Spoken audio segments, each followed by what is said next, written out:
بسم الله الرحمن الرحيم عما يتساءلون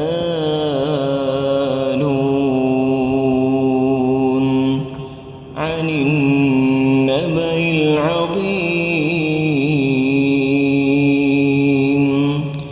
الذي هم فيه مختلفون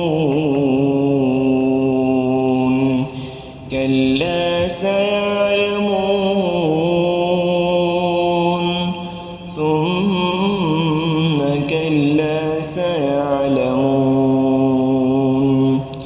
ألم نجعل الأرض مهادا والجبال أوتادا وخلقناكم أزواجا وجعلنا نومكم